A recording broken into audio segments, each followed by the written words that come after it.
Hi, everyone. You're listening to Bug Talk, a podcast created by members of the entomology department at Michigan State University. Today's guest is Samuel Ramsey. He was a guest in our department giving a seminar a few weeks ago in November, was it, or early December? And he talked to us about the wonderful science that he's doing on varroa mites and honeybees. But today we invited him on the podcast to learn a little bit more about him as a person. So, hi, Samuel. Hey there. It's great to be here. Thanks for coming onto the podcast. And also, today I have here with me two of my co hosts, Jen and Natalie. Do you guys want to say hi for a minute? Sure. Hi, everyone. It's Jen. Hi, everybody. It's Natalie. And so I want to turn it over to Sam and ask him to introduce himself. Sam, who are you? What do you do? Hi. So my name is Samuel Ramsey. I'm a researcher with the United States Department of Agriculture. I work for the Honeybee Research Laboratory, and really my job is to just learn as much as possible about threats to honeybee health, to better understand them and to better understand how we can mitigate them. But at the end of the day, I've been an entomologist since I was a little kid. I love bugs. I've always loved pretty much every form of invertebrate that I can get the opportunity to look at and learn about. You may have, you heard my name is Samuel Ramsey. A lot of people call me Sammy. Some people even call me Dr. Bugs. So there's a lot of options there. Perfect. And you work in Maryland right now, in Beltsville? Correct. Correct. So where did you grow up? I actually grew up in Maryland. You're from When Maryland. Yep, Okay. from Prince George's County. I happened to live, or I used to live just a little bit south of Washington, D.C., about half an hour away from the University of Maryland. And so I just generally assumed that that's where I would go to college. It's where I had my first job working in Dr. Galen Dively's entomology lab, actually, Oh, collecting so Colorado cool. potato beetles. Oh Yeah. yeah, yeah, yeah. I know Galen, and he's a Oh, do wonderful you? person. Oh, Oh my yeah. goodness. Um, and I actually did my first postdoc in Beltsville. I was a postdoc at the USDA, Oh. working. They had a biocontrol lab at the time. They don't have it anymore. And that's where I completed my first postdoc as well. So I know exactly where you are. Sophia, you got to lead with that next time. I had no idea. Yeah, well, it's a small world, right? So I know a lot about the department, the entomology department at the University of Maryland as well, because I used to go to the seminar series every Friday at Yes. lunchtime. So Yeah. I got to meet people there. So I was very familiar with that, and I love the area. So maybe you can tell a little bit more about, like, talk about more of what life was like growing up in PG Mhm. County. It's I think when I was there, one of the statistics was that it's one of the poorest counties in the area, if not in Mhm. the United States. Mhm. So to tell us about what life was like growing up there for you. So, life in Prince George's County definitely had its ups and downs. It actually happens to be the richest Black county in the US, while also simultaneously having a rather substantial issue with low income and certain Mhm. areas of the county being economically depressed. I happen to come from one of those areas with a fair bit of economic depression. And so the school system was is there a euphemistic and nice way to say absolutely terrible? No, No, I probably think not. that's it. Yeah, the school system had some serious issues, I and see. it was difficult because as I was growing up in this area, I just had this deep curiosity about the world around me and about pretty much everything that I could learn. My parents were avid readers. They got us started reading really early. Both of my parents are pastors, so one of the first things I read was the Bible. I read through the entire Bible when I was 12. And Wow. then several years in a row after that, just kept reading through it again. So it had a lot to do with why my vocabulary was a bit odd for my age. Um, and I think that this was actually kind of strange and off-putting at times to teachers because they were used to the theme in certain areas just being that people weren't very interested in learning. They weren't used to parents coming up to the school and investigating why homework wasn't given. And my family was different. My mom would come up to the school at just a moment's notice and ask, why didn't my son come home with homework? I don't fully understand what's happening here. It's been days. I haven't seen any assignments. Also, I believe they took a test a couple of weeks ago and I haven't seen anything back. How will we know what their progress is if you're taking weeks and weeks to give them back their assignments? So my parents weren't particularly loved at times by the teachers, but they did maintain they helped to promote a level of accountability that Yeah. I really respect looking back in the system. Yeah, that's great. And so, growing up in a family like that, how did you get interested in insects of all things? Did it grow out of a love for living things or biology? How did it get started? Oh my goodness. So it's a bit of an odd story. I will say, when I was younger, specifically around 6 or 7, I was absolutely terrified of insects. I thought they were the worst creatures on the planet. I used to spend a lot of my time dreading being in their presence. And unfortunately, my siblings worked to exploit this, especially my sister, who would very frequently grab large insects and put them on me and watch me run around in circles. Like, Sammy, there's a bug on you. And I'm just freaking out. My parents really didn't like it because it was developing into an irrational fear. I was clearly being impacted by it. I didn't want to go outside during recess. I didn't want to do much of anything if it involved potentially facing bugs. And so they took me to the library. My mom told me people fear what they don't understand, and she Oh, got me she's a library right. card. Yeah, Yeah. right. She got me a library card at age 7, which I think was really one of the biggest turning points in my life, because as much as I enjoyed the books that we had at home, there's nothing like being able to explore your local library at a young age. So she parked me in the entomology section, and my parents were like, all right, so you are going to learn about these creatures. And they were right. By the end of that summer, I told my parents, as a 7-year-old, I want to be an entomologist when I grow up. And That is I, amazing. oddly enough, so I knew the word for it. And I just thought it was a normal thing because parents, adults always ask, what do you want to be when you grow up? So I just assumed by the time you're 6 or 7, you already know. So I thought everybody knew. And I didn't realize until college, that's not as normal as I thought. So I actually had a really similar experience. I used to be like deathly afraid of bees in particular. Whenever one got close to me, I was not okay. And I decided to do something really similar to what your mom said. I decided to like confront my fears. And this was in college. I had the option, I was taking a field biology course, and I had the option to do a project collecting bees. Hmm. So I actually ended up doing that, and it made me go over my fears too. And now I'm doing entomology. So I love I it. feel like it's kind of funny how that goes. Yeah. Did you end up like starting to collect bugs after that, since you decided you wanted to be an entomologist?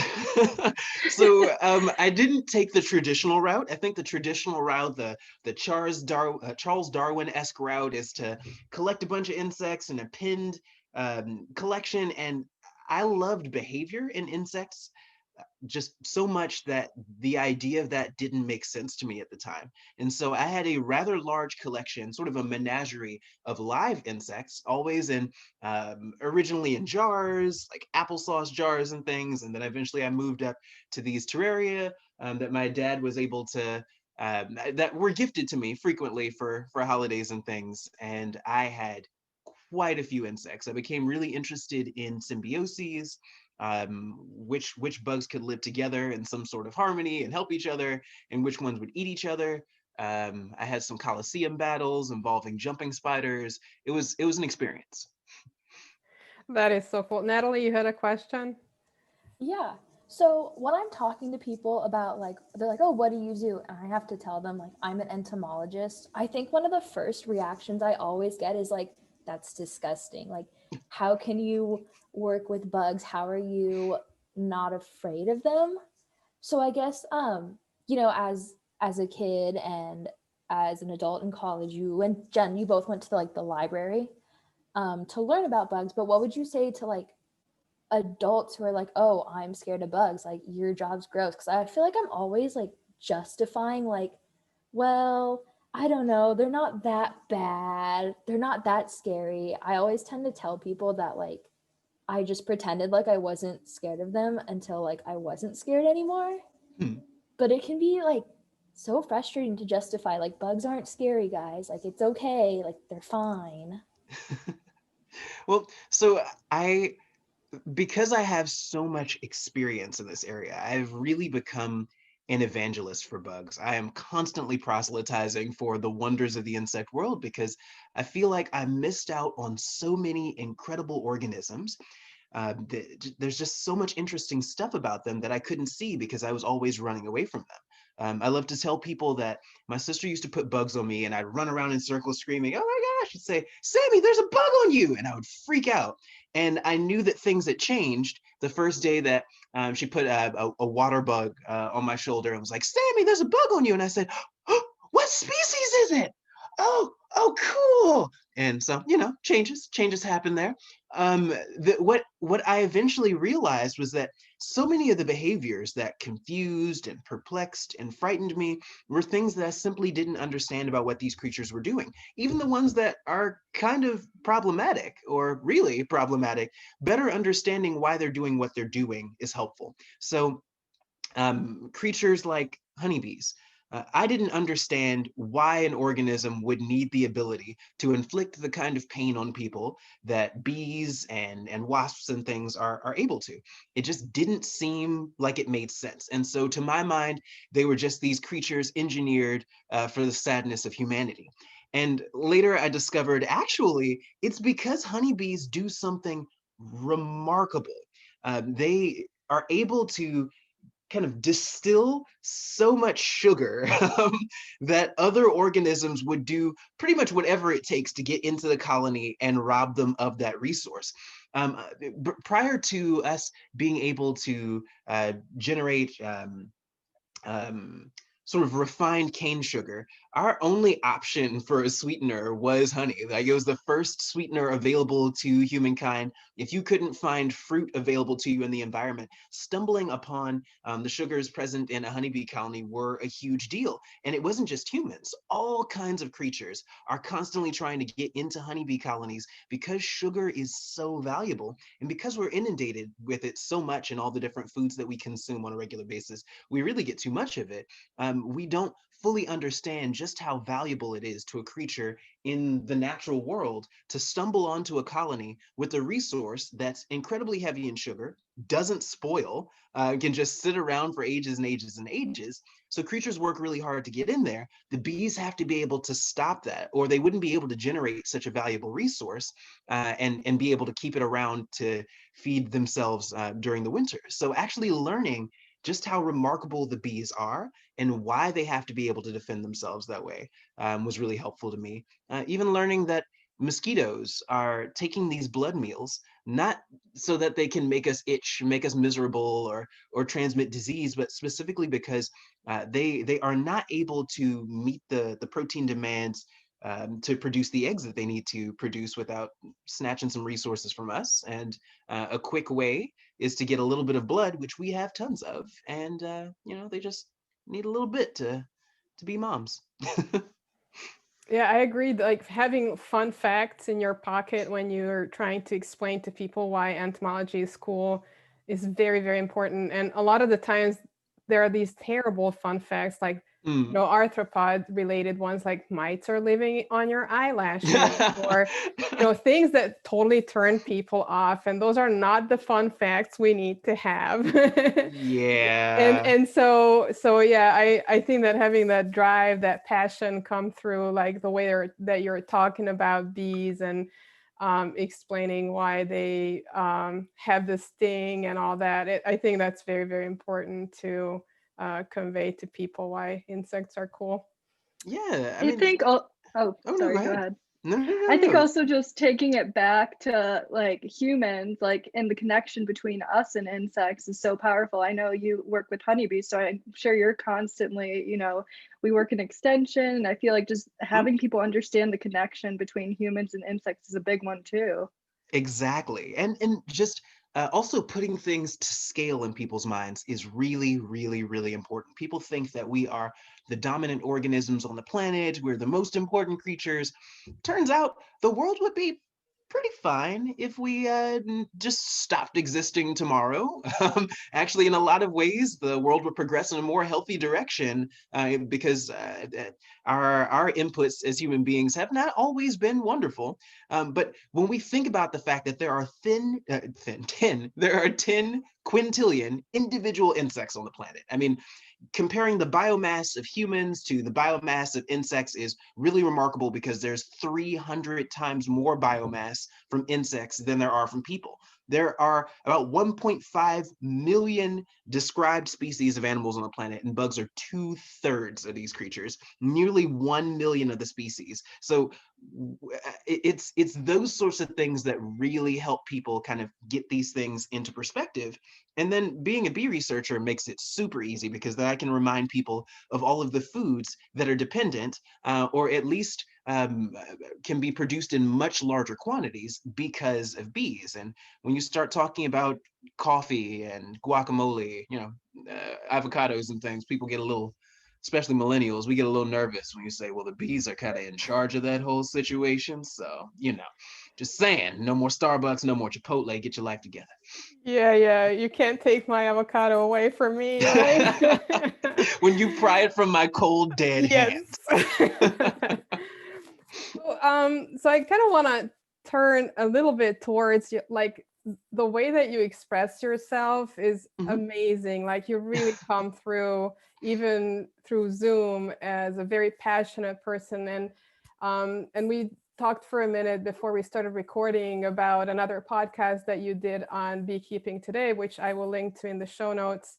And there are other links in that podcast that I looked up, and one of them was American Idol. So I don't know if you want to talk a little bit about that, but you clearly have a passion for performing arts, and you are a great performer. Even that 3-minute YouTube video explaining your thesis, it was just amazing how enjoyable. Like if anybody was asked, I think in our department to explain their thesis, people would fall asleep at the end of the 3 minutes. But so anyway, where does that passion come for performing arts? And maybe if you can link that to more of like your artistic side. Sure. So it's funny being asked those sorts of questions because I feel like I am just this hodgepodge of qualities that's difficult to fit into cohesive categories for people, and so sometimes I am asked to just be one thing in a Mhm. particular situation, because it can be hard for people to wrap their heads around individuals being expansive in their interests and their time. Well, But here we want the full package. and I love, that's one of the things that made me really excited about potentially being on this podcast, because I Awesome. love being in circumstances where the whole Sammy is an acceptable thing to exist there. And so I, in addition to being a scientist, in addition to loving being a science communicator, I am also a performer. I love to sing. I love to dance and to act, and it's just it's exciting to me when I get those opportunities. I actually have a band with two of my friends. It's called 24/7. It's actually named for our Enneagram numbers, Oh, with me wow. being a 2, my friend Steffi being a 7, my friend Rachel being a 4. And it's just a band that just kind of came together impromptu. We were What kind at of an music? event. Oh, I mean, we do a little bit of everything. I used to be a wedding singer. I was a wedding singer for the first 2 years of my time in graduate school because grad school, I'm not sure a lot of people know this, does not pay well. There, Yes. yeah, it's people don't go into it because it's a lucrative experience. You're kind of looking forward in life to what it will eventually bring you, but many graduate students are well below the poverty line. And so to That's make right. ends meet, it was actually quite enjoyable to be a wedding singer. And in those, through that experience, it expanded out my repertoire as a vocalist to a lot of different kinds of music, which was great when I met my friends Steffi and Rachel, because they love playing all kinds of music. And so we do a fair bit of R&B, acoustic, soul. There's hip hop. There are lots of ballads, and there's a lot going on. It's an experience. But And I'm that guessing the singing started with, like you said, your parents were pastors, so I'm exactly guessing it started church. with church, right? You Yeah. are entirely correct in that. And the part about it that, I mean, people can definitely complain about this sort of thing when they're kids. But I really appreciate my parents for doing this now. They kind of ensured that I would never have the opportunity for stage fright to really set in as an element of how I interact. Because when I was as young as I could possibly be and still be able to read, they would have me up in front of the church and they'd be like, okay, and today's scripture will be read by Sammy. And so I'm in front of this whole church of people struggling to read the King James version of the Bible to, an entire congregation. But it quickly allows you, well, actually, I guess it could go in one of either directions. You could either be traumatized and never want to be in front of people again, or you could become really, just, it can become very routine to you to be in front of people. So I have also realized since I was pretty young that I enjoy singing. My first toy when I was a child was actually a Fisher-Price microphone attached to a tape recorder that I used to just drag around the house all day and sing into. Um, and so it's an element of life that really allows me to express myself in ways that I wouldn't be able to otherwise. It is a matter of mood regulation that really allows me to stabilize my mood when I need to, and I just really enjoy doing it. It's even something that's factored into how I do entomology. I used to do these science communication videos online on my YouTube channel, Dr. Bugs, and I felt it was very important that Dr. Bugs have a theme song. So I sang the theme song, I recorded it with a friend of mine, posted it online, and people flipped out about it. They loved it. And so that's the sort of thing that I really enjoy, because it pulled people in who I think are less likely to have been pulled in via other means. And I think with us being researchers, scientists, individuals interested in science communication, it's important that we realize that doing things just one, excuse me, doing things just one way typically is going to attract a specific group of people, but there are going to be other people that'll be left out of that system.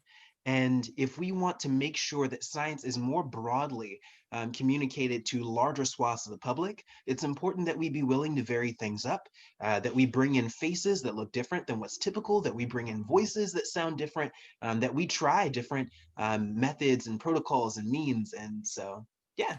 So looking at your video, it seemed to me professional, and I wondered if you had ever been at that point in your career where you had to make a choice whether to go one way and do the performing arts or do the science, or you have always been able to marry those two in harmony.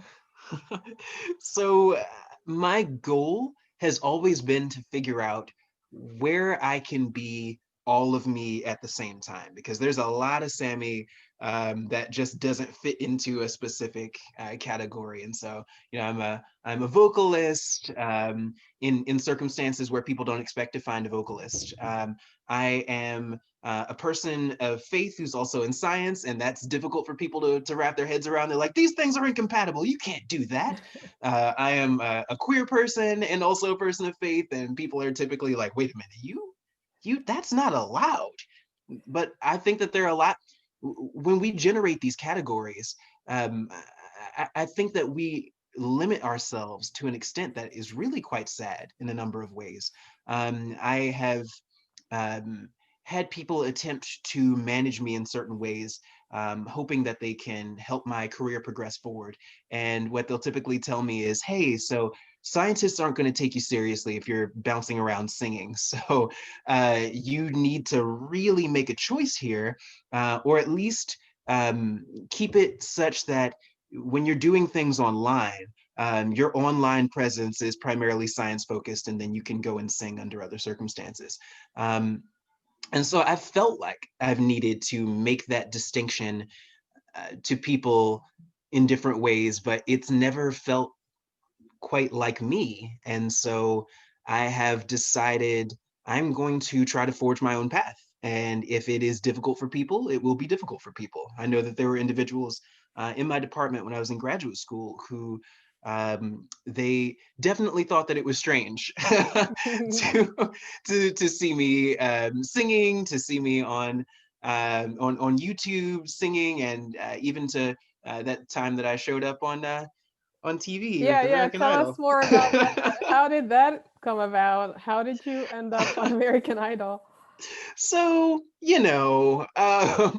I, being an individual who loves to sing, and seeing a show like American Idol, I always thought, you know what, it would be fun, especially in this period of time in my gap year, to try something like this, because when am I going to get the opportunity to do this again? And it may open opportunities for me to find more ways to bring together these categories. Maybe I'll be able to sing my theme song on my show or something one day if I get discovered on American Idol. And I don't this know. was when? This was, oh, 2000, and what year did I start grad school? How old am I? You know what? So it was a Dates are while difficult, ago. but I'm thinking, was it 2012? Wait, I graduated in 2011. I think it was 2012. Okay. Yeah, maybe. Anyway, it was back there. It was back there. Back there, Whatever yeah. year Harry Connick Jr. was on American Idol. And so I decided, you know what? I'm going to try this. Why not? And I was really excited about the prospect of seeing if I could audition. I got through multiple rounds of the audition process, but what you typically don't see on American Idol is that there are multiple rounds before television.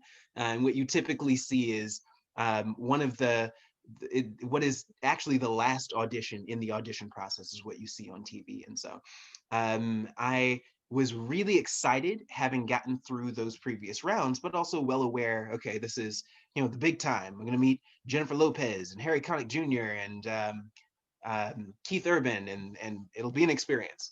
But I actually am glad that it didn't go in a direction of me being on the show. I think that would have put momentum behind specifically being a vocalist, that would have been harder for me to shake, because I want the momentum to be behind me propelling all of me forward, rather than just one specific element of how I do things. And so being a researcher, having gotten the attention of individuals who are interested in how I move forward with science communication, can be really helpful, because now that people are seeing this and seeing the way that I'm also able to connect with lots of different kinds of people, and especially younger people, people have become a lot more interested in me being all of me in a science communication context. Yeah, so maybe you can talk to us a little bit more about what's happening currently. Mhm. And by the way, are you you talked about singing, but do you do any acting as well? So I have a really good friend of mine named Bridget, who is just a wonderful director for incredible shows and things. And I think the most acting that I do is when I hang around with her. I get pulled into different things that individuals want to do, and it's really shown me that I very much enjoy musical theater. I would love to be involved in some context with that, but there weren't opportunities for that where I grew up. And so a lot of the acting that I was involved with as a child was just church plays and things. I was the good kid all the time, and so I was very frequently cast as Jesus. And I'm hoping to expand out my roles so and see what else I can do. And did you get any training formally for singing, or this is all natural? You know what? I appreciate the way that you ask these questions. I think that people are definitely going to want to look online and see what you're talking about. I love to sing, I mean, you have but a great voice, and I thank just you. like don't understand how people like go from, like growing up and singing to like having like almost professional, delivery of songs and whatnot.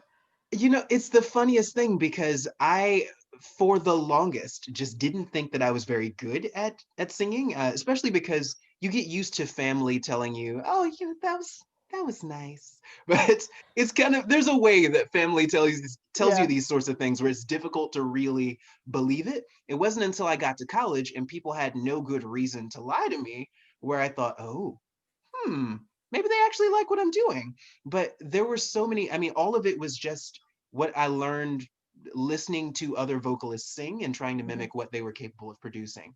And the lack of training in those processes caused me to develop some bad habits and made it very difficult for me to Yeah. understand, why am I always out of breath by the third verse of anything?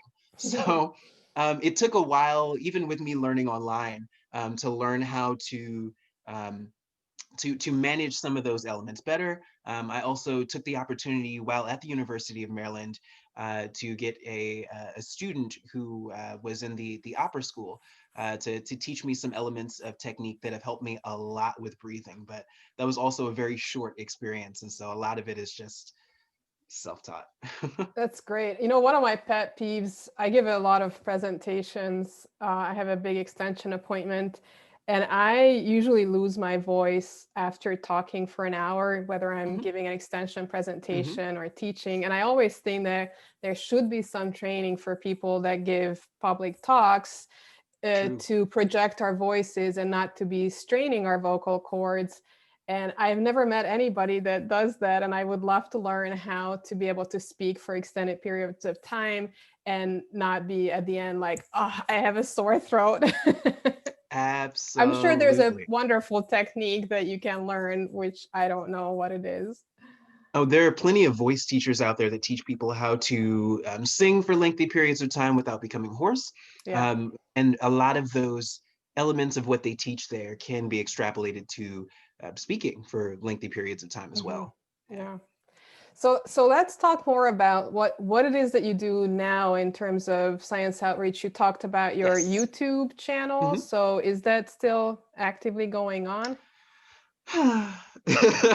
Sadly, no. So I loved getting the opportunity. So since I was a little kid, I have wanted to figure out how I can tell more people about how incredible insects are and science in general. And I wanted to kind of proselytize in that way because there were so many ways where I felt like I had missed out on the natural world because I was so afraid of insects, and I didn't want anybody else to grow up that way. So I wanted to have when I was a little kid, I thought it would be great to have a TV show where I could just tell people about different bugs on each episode.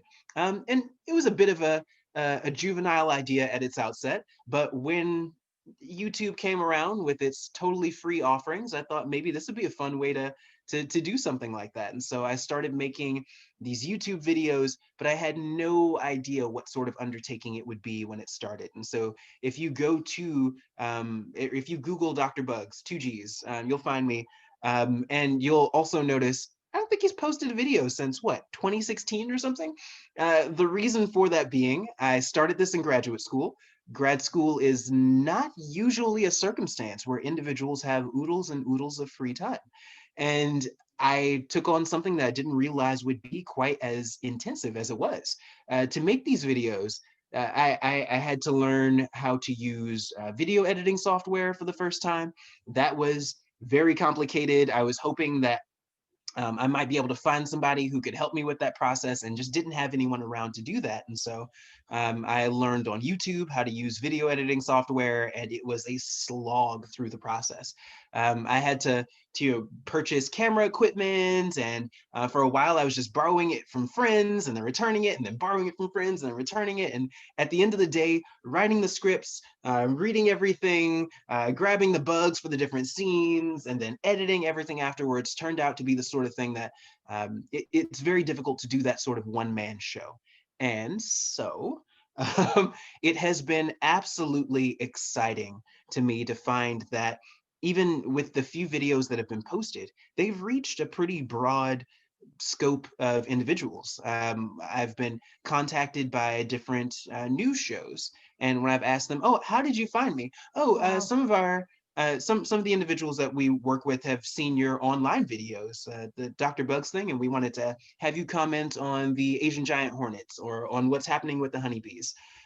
So even with those few videos, it was able to achieve a level of reach that I can be actually quite proud of at this point. I'm very happy to have been able to do that, and I would love to take it up again. Life has been busy to an extent where that has been rather difficult to do, but know that you have not seen the last of Dr. Bugs, any of you Dr. Bugs fans out there. I've actually been contacted through a variety of means by individuals interested in whether the Dr. Bug show can live on in a different media format. And so just keep an eye out, because there are Dr. things. Bugs will return. Hmm. And so, what do you do now? Oh, so Go back. right now, so working for the USDA makes science communication an element of my job, Mhm. especially working with beekeepers. There's a lot of outreach involved with this process. And so now that things are on Zoom, it's actually even a little bit easier because I'm not doing as much traveling as I was before. The last few years, I've been traveling 2 or 3, sometimes 4 weekends out of every month, talking to beekeepers about the research that I've conducted on Varroa destructor and what that means for their bees, talking to them about honeybee health in general, about the work that's being conducted with the University of Maryland, the United States Department of Agriculture, and other research bodies to help them better understand how they can preserve the health of honeybees. I've also been doing a lot of talks just generally to scientific groups, trade organizations, and individuals also interested in science communication. I've even given some talks about effective science communication and the things that I've learned about how to make a presentation more accessible Mhm. to individuals who are not scientists themselves. And so I have loved that. I love having that platform and that opportunity. And I think one of the big issues that we're having right now is a lack of trust in scientists, in Scientists. Yeah. the concept of science. And part of it is because it's a black box. We know it simply by the inputs and the outputs, but we don't really know what's going on in the middle. We don't know what it takes to generate something like a vaccine. We don't know what is involved with disease transmission and viruses and things of that nature. And part of it is we need more individuals out there talking to the public about what's happening and not leaving everything in scientific journals that typically are behind a paywall and have the kind of language that's inaccessible to a lot of people. We can't expect that people are going to be comfortable with someone taking a big needle and saying, "All right, now let me inject this mystery fluid into your infant." Like, it's just, it doesn't work. I hear a lot of researchers lament the fact that people are flouting the effectiveness of vaccines without also admitting the fact that we have not done a wonderful job in explaining science to the public in a lot of ways. And in addition, science education is just not where it should be in a lot of our public school system.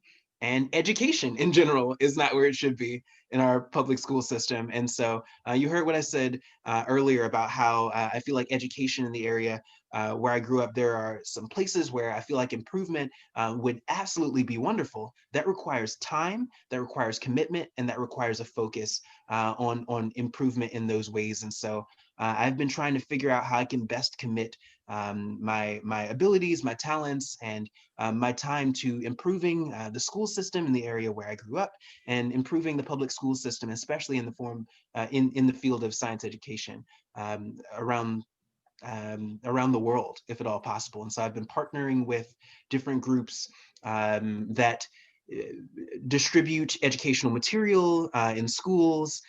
You'll start seeing from some of the partnerships that are showing up now that I probably can't talk too much about, you'll start seeing these science education videos.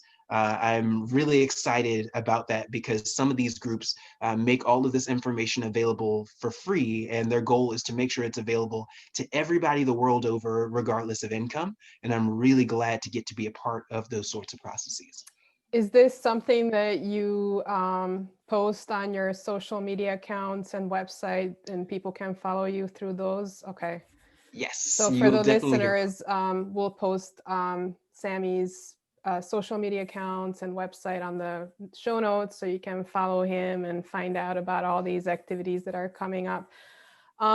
So we only have a few minutes left, but I wanted to touch on something that you had alluded to in your presentation, the department seminar that you gave, which was that you didn't have very many role models in graduate school or in college. And I wanted to talk to you a little bit about that.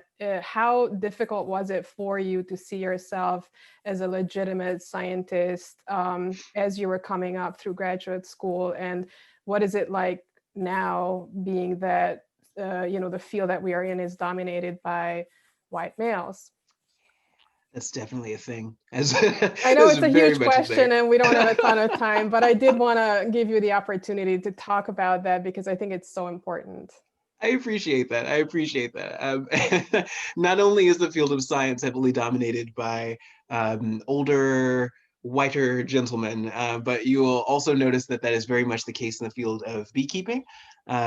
Beekeeping, bee research, there are just not a lot of brown people. And so I take this opportunity to just be excited about getting to be one of the early people in this field and knowing that I'm not going to be the only one. But it was difficult being in graduate school and knowing that I stood out in a number of ways. I stuck out to people, and it wasn't always something that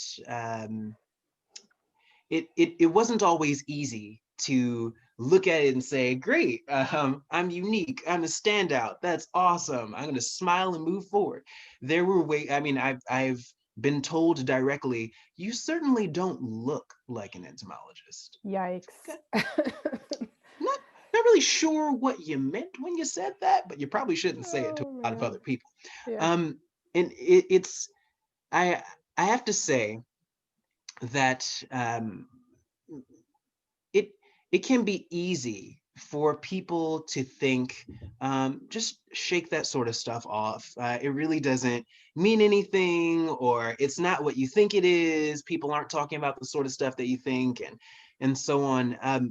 At the end of the day, there are a lot of barriers to entry to individuals of color in science that we simply have not done a lot to knock down.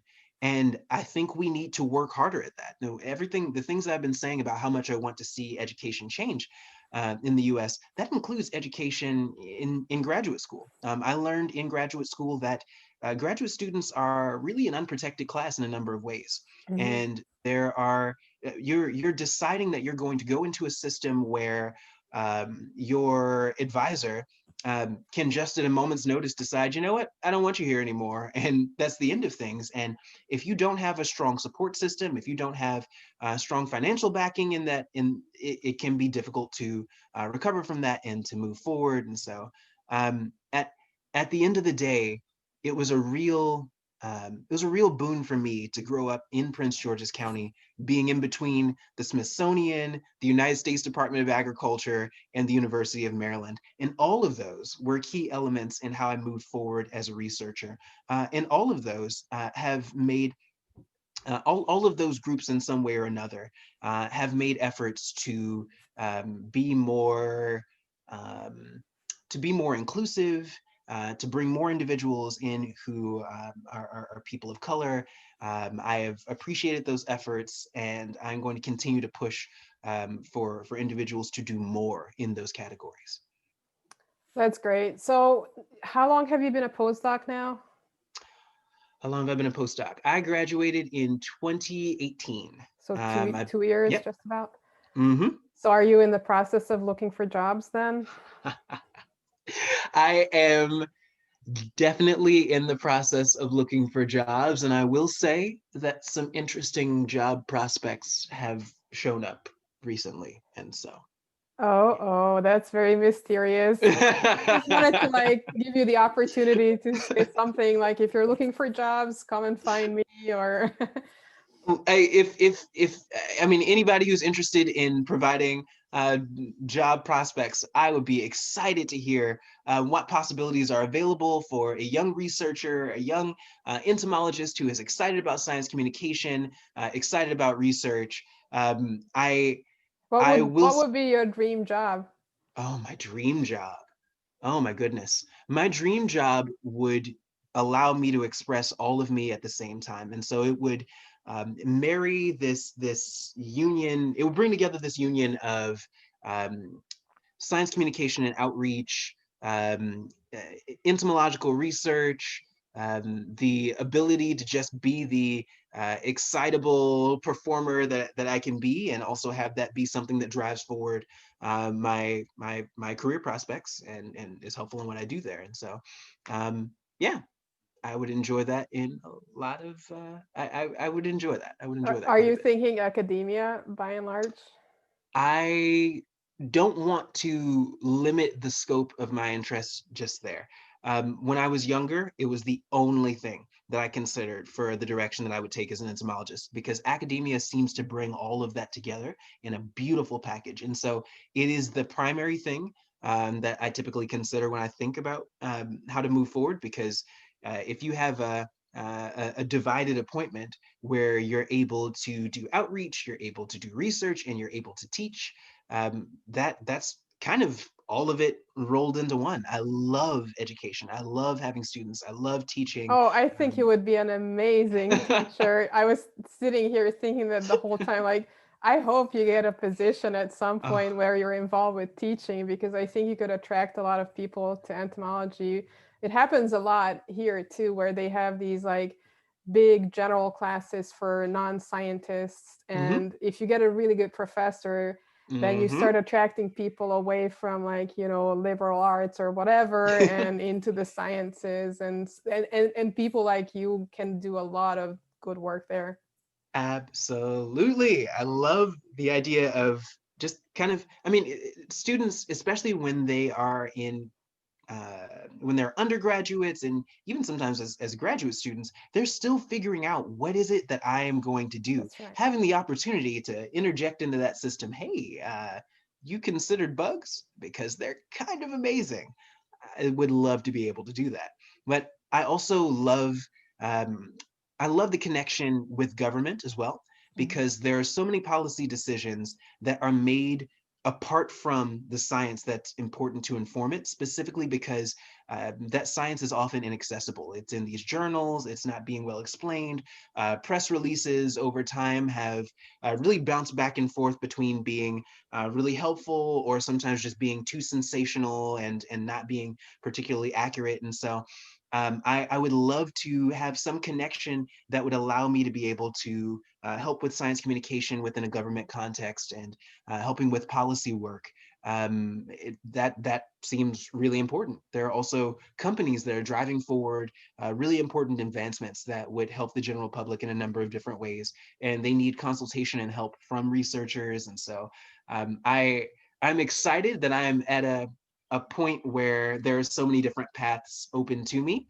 And the more people present these interesting job prospects to me, the more excited that I get about what life could look like in the next few years.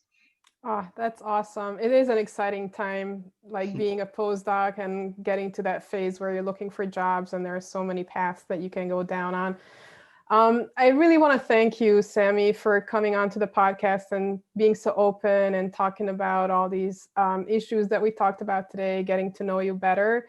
For all the listeners out there, check out the show notes. It's going to be a good one today. And follow Sammy at all the social media links that we leave there and check out his website. So thank you again for coming on. And I wish you all the best for finding that perfect dream job. Thank you so much. Thank you for inviting me. Thank you for giving me the opportunity to be all of Sammy at the same time. I appreciate it.